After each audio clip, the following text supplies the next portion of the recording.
பொடி dosa. My choice is பொடி dosa. Masala dosa. It's always my choice. Dosa வகைகளில் ஒவ்வொருவருக்கும் ஒவ்வொரு சாய்ஸ் இருக்கலாம். ஆனால் எல்லா வகை தோசைகளுக்கும் ஒரே சாய்ஸ் இதயம்.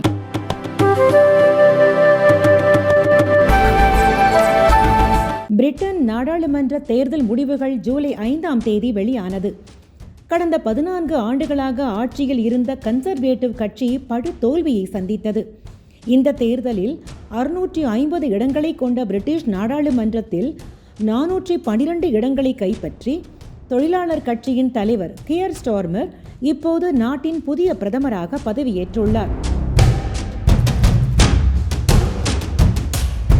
பிரிட்டனில் தொழிலாளர் கட்சி ஆட்சிக்கு வந்த பிறகு எதிர்காலத்தில் இந்தியாவுடனான அதன் உறவுகள் குறித்து பல்வேறு ஊகங்கள் பேசப்படுகின்றன.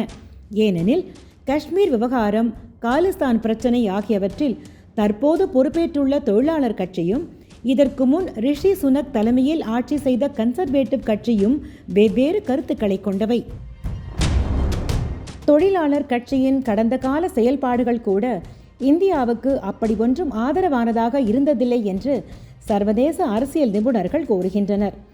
இரு நாடுகளுக்கு இடையேயான தடையற்ற வர்த்தக ஒப்பந்தம் தொடர்பாக ரிஷி சுனக் அரசுடன் இந்தியா தொடர்ந்து பேச்சுவார்த்தையில் ஈடுபட்டிருந்த நிலையில் காஷ்மீர் பிரச்சனையில் தலையிட ரிஷி சுனக் மறுத்து வந்தார்.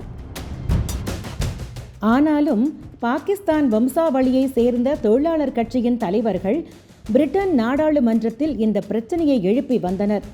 அவர்களின் கேள்விகளுக்கு பதிலளித்த ரிஷி சுனக், காஷ்மீர் விவகாரம் இந்தியாவுக்கும் பாகிஸ்தானுக்கும் இடையே உள்ள இருதரப்பு பிரச்சினை, அதில் பிரிட்டன் அரசு தலையிடுவது சரியல்ல என்று கூறியிருந்தார். ஆனால் இந்தியாவுடனான உறவில் தொழிலாளர் கட்சியின் நிலைப்பாடு சற்று வேறுபட்டது என்பதற்கு அவர்களின் கடந்த கால செயல்பாடுகளே சாட்சி.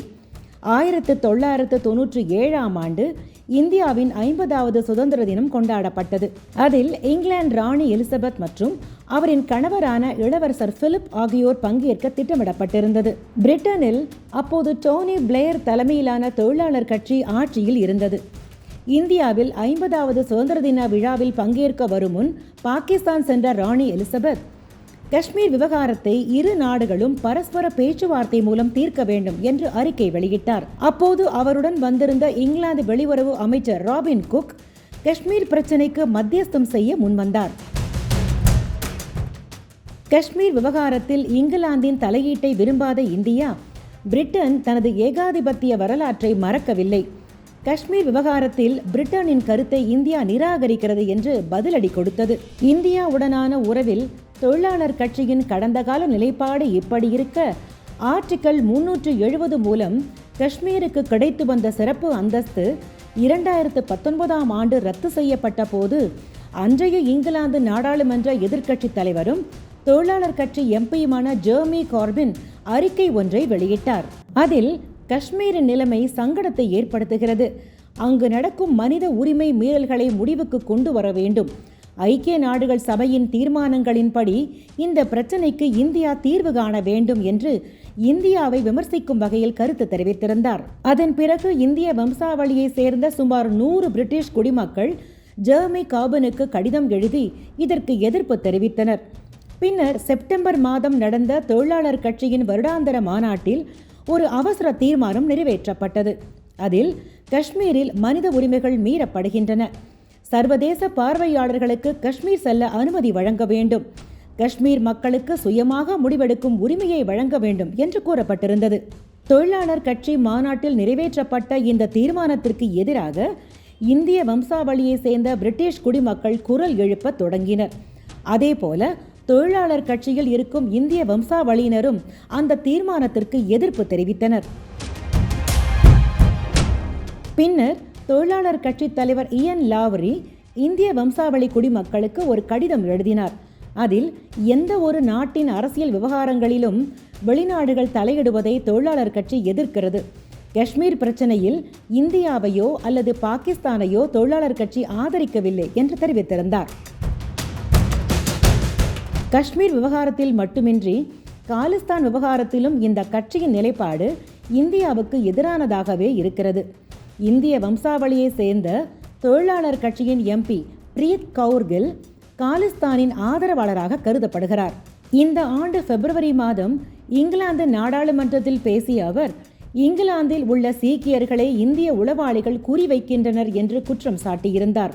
பின்னர் மார்ச் மாதம் ஆம் ஆத்மி கட்சி எம்பி ராகவ் சட்டாவுடன் பிரீத் கவுர் கில் இருக்கும் புகைப்படம் வெளியாகி சர்ச்சையை கிளப்பியது. இந்த கட்சியின் செயல்பாடுகள் எல்லாம் இந்தியாவுக்கு எதிரானதாக இருப்பதால் இந்திய வம்சாவளியை சேர்ந்த இங்கிலாந்து குடிமக்கள் மத்தியில் இந்த கட்சியின் செல்வாக்கு குறைய தொடங்கியது. அதன் எதிரொலியாக 2024 நாடாளுமன்ற தேர்தல் அறிக்கையில் இந்தியாவுடனான உறவு பற்றி தொழிலாளர் கட்சி குறிப்பிட்டிருந்தது. அந்த தேர்தல் அறிக்கையில் பக்கம் எண் 126இல் இந்தியாவுடன் ஒரு புதிய மூல உபாய கூட்டாண்மையை உருவாக்க விரும்புகிறோம்.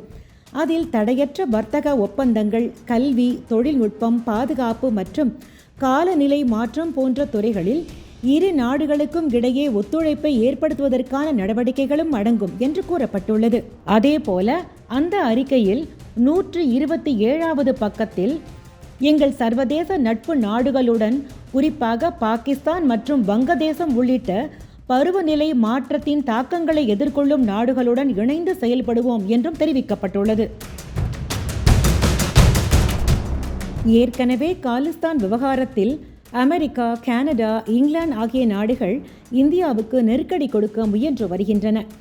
இந்திய அரசியலில் மூக்கை நுழைக்க அமெரிக்காவின் உளவு அமைப்பான CIA, பாகிஸ்தானின் உளவு அமைப்பான ISI ஆகியவை எப்போதும் தயாராக இருக்கிறது.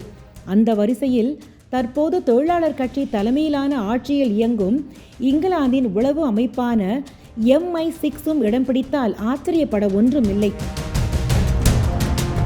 தொழிலாளர் கட்சி தலைமையிலான இங்கிலாந்து அரசு இந்தியாவுடன் எத்தகைய உறவை கடைபிடிக்கப் போகிறது என்பதை அறிய உலகம் காத்திருக்கிறது.